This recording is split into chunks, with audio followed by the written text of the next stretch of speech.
Okay, so then so let me see, I have still a few minutes. So now the last point I will discuss is Bell non-locality. And I'm not going to, so then I think it's going to be pretty natural to introduce the idea of Bell non-locality.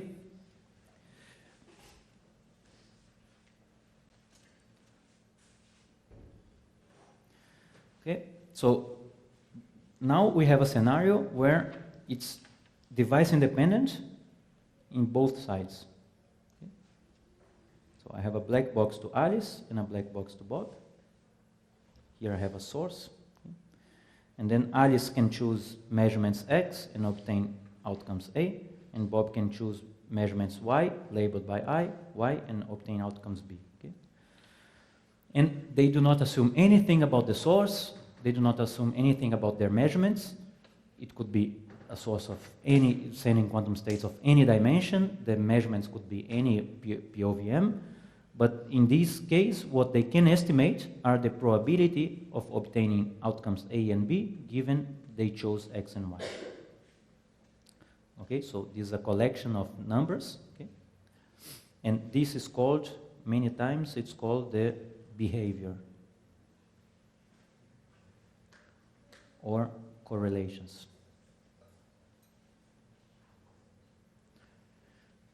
So in some papers you find this idea of behavior. So the behavior that characterizes the scenario is this collection of probabilities, correlations. So those are the correlations observed by Alice and Bob. And in the same way as before, so we would like to know if the correlations can be explained by a classical model where there is a variable lambda here. So we would like to know if there exists a model where there is so the source produces a variable lambda. I can put here, let's say, so lambda, that I'm going to put mu and nu, okay, and sends mu to Alice, nu to Bob, okay, and then what Alice does is just to give outcome A given X and mu, and Bob, what he does is give probability B, or give outcome B with probability PB given Y and nu. Okay. So if this is the model, if this is the classical model, the probability distribution they will observe, A, B given X and Y, can be written like sum in mu and nu, P of mu, P of nu, P of A given X and mu, and P of B given Y and nu. Okay? And this is what's called a local hidden variable model.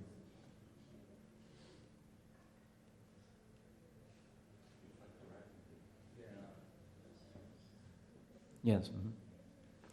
Local hidden variable model LHV. Okay. So usually, yes, usually you see in papers that the hidden variable model is given by the sum in lambda of P lambda and this P of A given X and lambda here, like the same lambda. And this is why I put the lambda here. Okay. So it seems that it's less general than this, right? But actually, you can produce any local hidden variable model with a single lambda or with two variables like this. Okay? And believe me, and I put like this because this is the way we write in the linear program to test the locality. Okay? So if you think this is a little bit more general than what people normally write, right? People normally write only one P of lambda. But if I call lambda mu and nu and send mu to Alice and nu to Bob, it's more general because I could have mu equal to nu. No? You don't agree? Okay. Mm-hmm. Could mu be correlated? Yes, they could. So this is the most general thing I can write. In particular, I could have mu equal to nu. always, which would make them correlated, right? This is more general than writing simply P of lambda with lambda here and lambda there. This is more general model. And it's a classical model, right? So, okay, so, okay, I'm not going to write everything again, but believe me that if you start with a separable state here and make local measurements, what you find is a probability distribution of this type. Okay? This means that detecting Bell non-locality is a device-independent detection of entanglement. Okay? So,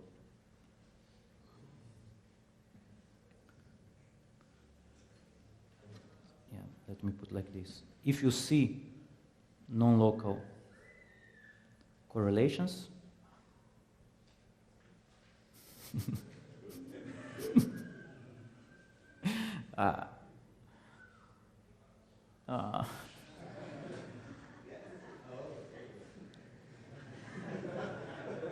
correlations, this implies entanglement. Okay? And since in the scenario we do not assume anything on Alice's part or Bob's part, nor on the source, we don't know which state it is, we don't know the dimension, we don't know anything, we only observe these correlations. So this is called the device independent scenario.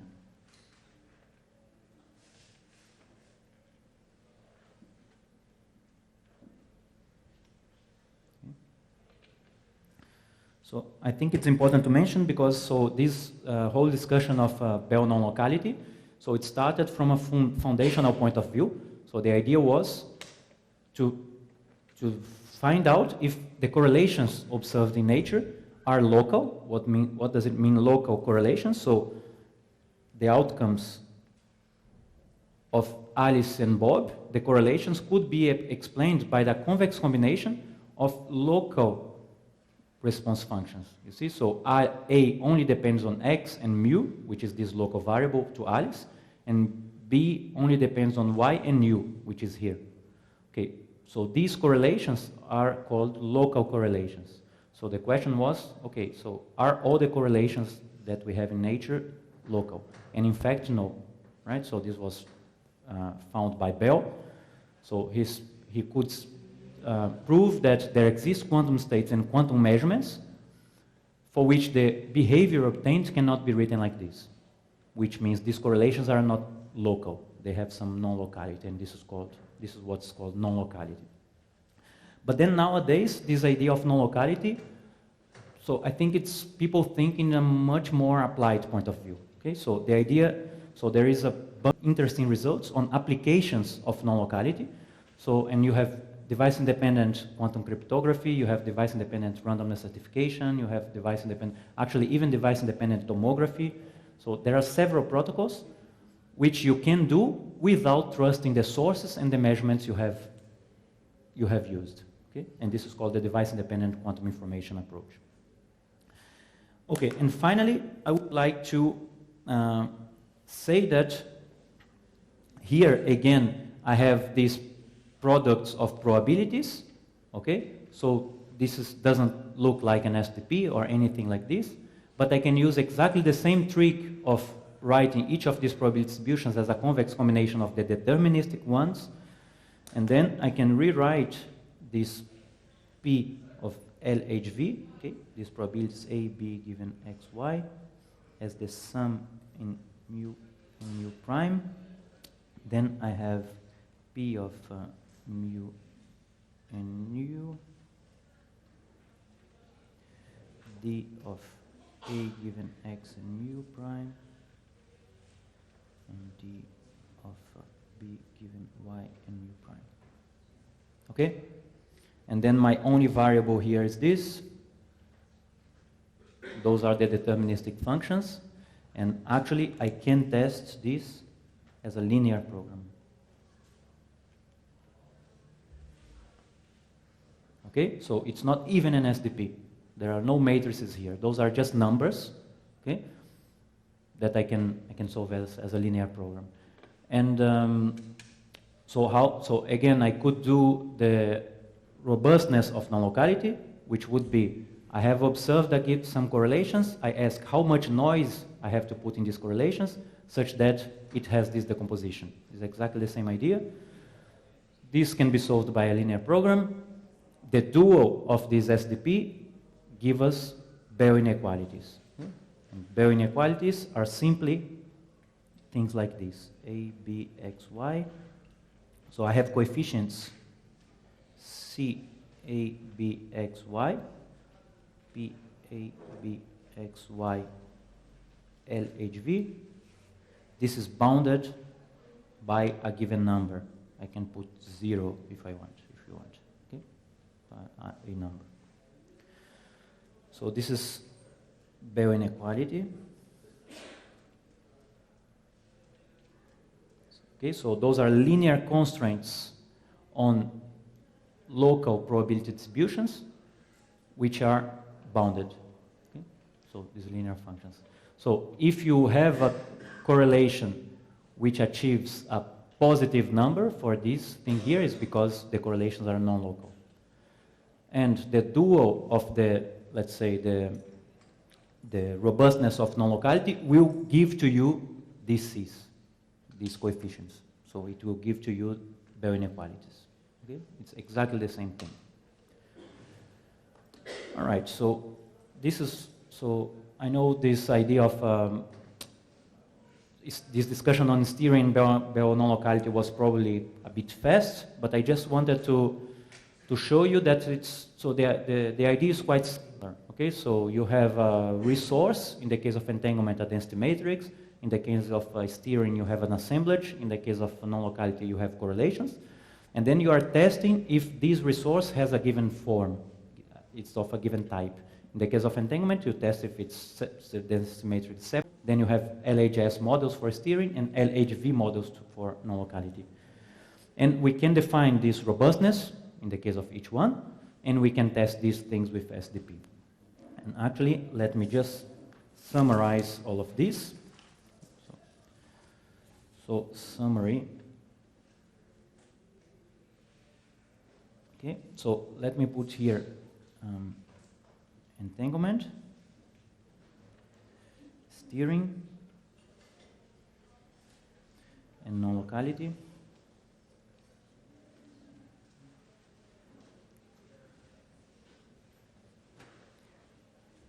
And here I'm going to put what is the, let's say, object that we deal with. What is the free, so resource free objects.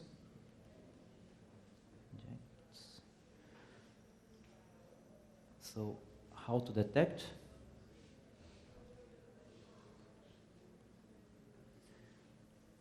And the scenario.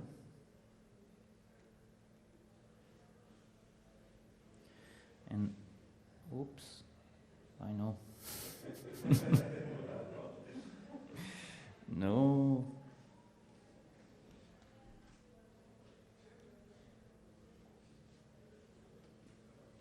So you didn't tell me anything.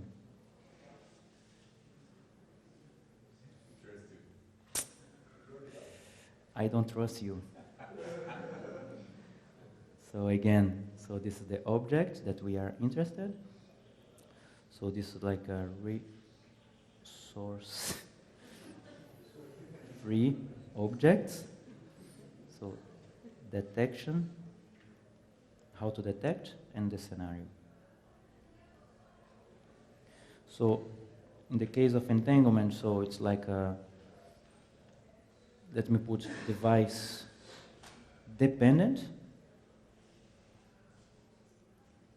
because we assume the measurements we are doing. In particular, we assume we are doing tomography. So this is called one-sided device independent. This is the, let's say,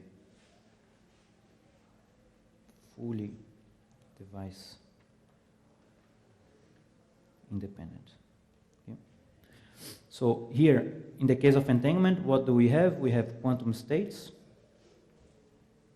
which are matrices positive semi-definite of trace 1. Well, trace of rho is equal to 1. So in the case of steering, we have assemblages, which is a collection of these subnormalized matrices, which are positive, and they trace to a probability distribution. Okay. And here we have the behaviors, which are a collection of probability distributions.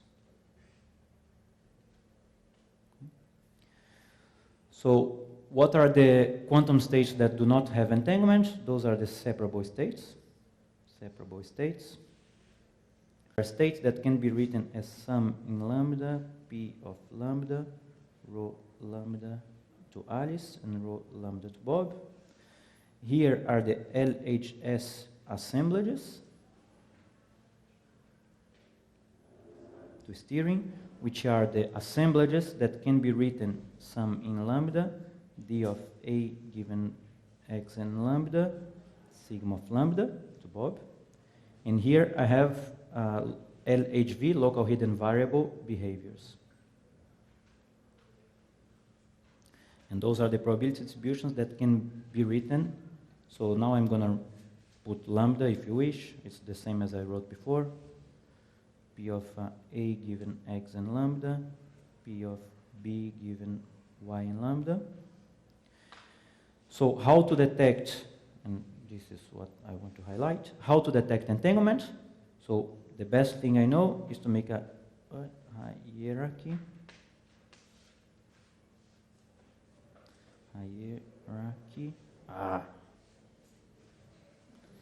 Of SDPs. Okay, so those symmetric extensions, for example. So for steering, I have one SDP. And for non-locality, I have a linear program. And you see that from here to here, we are assuming less and less things on the scenario. Here, I assume that I know the quantum state. Here, I assume that I only know the quantum state in both sides. And here, I assume that I only know the correlations. I don't know any state. Okay? And then you see that it becomes easier to detect the thing. Here is, I have to run several SDPs. Here's a single SDP, and here is a linear program. There is a question here. Could I use SDP, for instance, for finding the upper bound of Bell inequalities? Or the optimum state for maximum violation? Or something like that? Yes, okay, so the problem, so I think that your question is, okay, so a Bell inequality is a limit on local correlations, right? So, and then you would like to know for how much, by how much I can violate this Bell inequality, right? Given that I have Bell operator, for instance. Yeah, suppose that we have a given state, we would like to know by how much I can violate a Bell inequality with a given state. Yeah. So the problem, is that the correlations in the case of quantum mechanics are given by the trace of measurements to Alice, measurements to Bob, and a quantum state, right?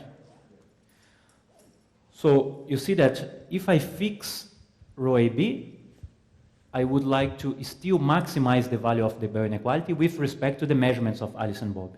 And this is not an SDP, okay? Because I have the product of these operators. So there is a way of doing, so it's not an SDP, but you can get very good bounds by first guessing a measurement to Alice and optimizing over the measurements of Bob. Once you find the maximum, you fix these measurements of Bob and optimize the measurements of Alice.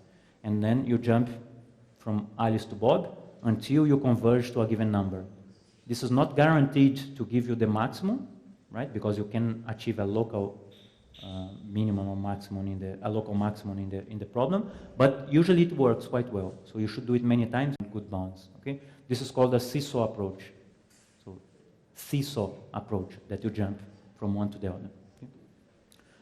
Seesaw is this thing in the playground that you sit on one side, the other person sits on the other side. So this. Huh? Yes. So this is one way of doing. With this, you find a lower bound to the maximum violation you can achieve, because you will find a violation perhaps not the best. So there is another thing that's called the NPA hierarchy. In the review you find, which is a way of finding an upper bound, and this can be done with a hierarchy of SDPs as well. Thanks for the question. So any other question? Yes, so there is one more. Are quantum steering and Bell non-locality just methods to improve robustness of the measurements, or are there any physical implications on the interpretation of the results? I say, do we lose something, or are we just gaining, or we have to pay something? I don't know if I understand your question. Can you repeat? Because you told us that these are methods to improve robustness, because we have just one-sided detection, or we don't depend on them. But are the results like how can I say it? Like, because you can have tomography on both sides, and then you have your information. Are we gaining the same thing, or is exactly the same thing, or you can interpret the results differently? It's a very good question. Thank you. I think so. Your question is what are the bounds that I find for the robustness if I deal with steering, with entanglement, steering, or non-locality? Do they coincide? Can we detect the same states or not? And in fact, not. It's a very good question. So let me give you an example. So if I take P of a maximally entangled state plus 1 minus P identity, okay, so I would like to know what's the value of P for which the state becomes separable, for which I can demonstrate steering with the state and I can demonstrate non-locality. Okay? So this is what happens. Okay? So this is P. So I solved the code in the beginning of the class, and I saw that for entanglement, P was 1/3. Okay? So here's separable. Okay? So for steering, it depends on how many measurements Alice does. If Alice only makes 2 measurements, you have a bound. If 3 measurements, you have another bound, and you improve this thing.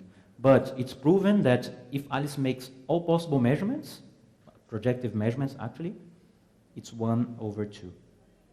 Okay? So this is steering, and this is LHS. Okay? And now for non-locality, it's quite tricky. For non-locality, the best violation that we have, so for a long time, we had the bound 1/√2, okay, which was non-local here. So we know for a long time we had that for here it was local, LHV, okay, and here we didn't know, okay, for a long, long time. So very recently, maybe 1 or 2 years ago, these 2 bounds were improved. Now they are more or less here. Okay, so here I have non-locality, and here I have local correlations, okay? But we still have a gap here. So the problem is very difficult. So this is the simplest 2-qubit maximally entangled state that you can think of. It's very symmetric. The problem is very well defined, but it's very difficult to find exactly what's the bound. And you see that, and you can also see that, so of course, in this entanglement case, you know everything, you know the quantum state. So you know where the separability bound is. But in the one-sided device-independent case, in the steering case, you only know the state in one of the parts. The other one, you don't know, so you have less information. So you can only prove entanglement. It's more difficult to prove entanglement. You can only prove entanglement if P is above 1/2. And in non-locality, you can only prove entanglement if this P is above this number here. It becomes more and more difficult to prove entanglement if you have less information about the system. More questions? So otherwise, so I'm going to ask you actually not to applaud me, but to applaud the organizers and to applaud those guys who are helping a lot and making this very nice possible. So it's very difficult to organize these things, so you don't imagine.